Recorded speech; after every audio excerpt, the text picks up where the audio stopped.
Assalamu alaikum wa rahmatullahi ta'ala wa barakatu. Insha Allahu zan nuna muku yadda za ku yi sharing ɗin link ɗinku wani ya bi sai ku samu kuɗin nan da za su turo muku kuma. Misali idan ka zo ka shiga cikin application ɗin gashi nan.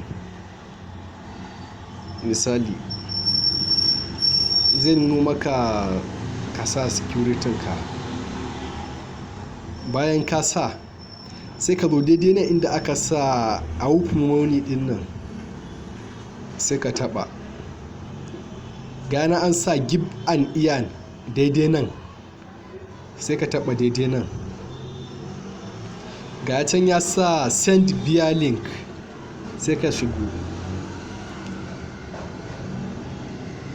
sai ka je ka tura shi ta WhatsApp. Misali ta WhatsApp sai ka tura shi WhatsApp.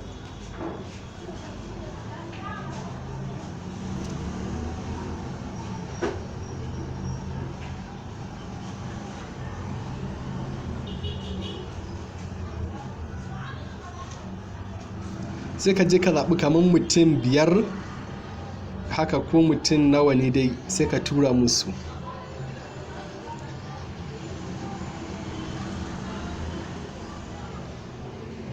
Ya kamata ka tura shi a group. Misali kaga can ne mutane suka fi yawa, nan ne za a fi gani sai ka tura shi haka. Ni yanzu zan aje maka wannan link din shi a ƙasan description na bidiyon nan akan YouTube din nan da zan dora shi. Bayan ka tura sai ka dawo baya. Idan kana so ka ga mutum nawa ne suka bi ta link ɗinka suka cike, ni yanzu gashi nan sun sa my earning 700 ne, nan kuma a open money left to earn 29,300 sai ka diba sai ka taba daidai nan. Yawa gashi nan can an cire 500 can, nan kuma gashi nan 200 ne, 200 suka ce will be settled tomorrow. Sai karfe 3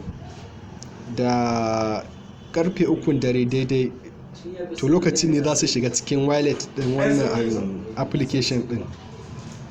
To sai ka zo daidai nan ƙasa in kana so ka diba ka gani mutum nawa ne ya bi ta link din naka wanda ka tura mishi, ko kuma invitation code ɗinka da ya sa lokacin da zai buɗe application ɗin sai ka taɓa daidai nan. Kaga a can an sa on claim, mutanen da ba a riga an turo kuɗinsu cikin wallet ɗinka ba suna waiting ne suka ce.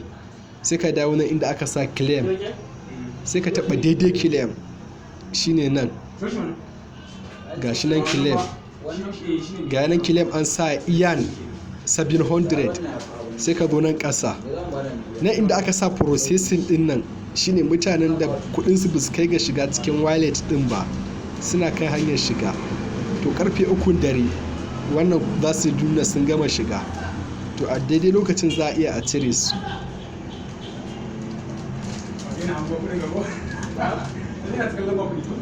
Yawa sai ka zo daidai nan. Misali idan ma kudin sun shiga kana zuwa ka taba daidai inda aka sa mi din nan, daidai nan mi, za ka ga balance ɗinka, available balance zai koma ko nawa ne ma zai nuna maka a daidai gurin. Sai kuma invitation code ɗinka, ya kamata duk wanda ka tura ma application ɗin in ma bai bi ta link ɗinka ba ka ba shi invitation code ɗinka. Daidai nan za ka zo ka ga invitation code ɗinka bayan ka taba ga ta nan inda aka sa invitation code ɗin nan gurin. Bara ga masacin nan za ka ga invitation code ɗinka. Yawwa ni misali ga tawa nan, ga nan sun ce na yi inviting ɗin mutum 8, ga can abinda zan samu point 300, shi kuma wanda ya bi ta invitation code ina zai samu point 100. Shi amfanin bin ta invitation code shine ka samu wani abu ta nan, in baka samu baka bi ta nan ba to ba lallai su baka wani abu ba in ba ta invitation code ka bi ba. shine kawai amfanin sa invitation code din. Zan sa muku shi a ƙasan description na wannan bidiyon, in ka diba za ka gan shi, za ka ga invitation code ɗina da link ɗin da za ka bi. Yana da kyau mutum ya ɗauke ta ya sa ta. Yawa, in mutum ya gama setting, in kuma ka zo za ka send money, za ka tura kuɗin, in ma banki za ka sa su, in ma ina ne za ka sa su, kawai send money nan za ka taɓa.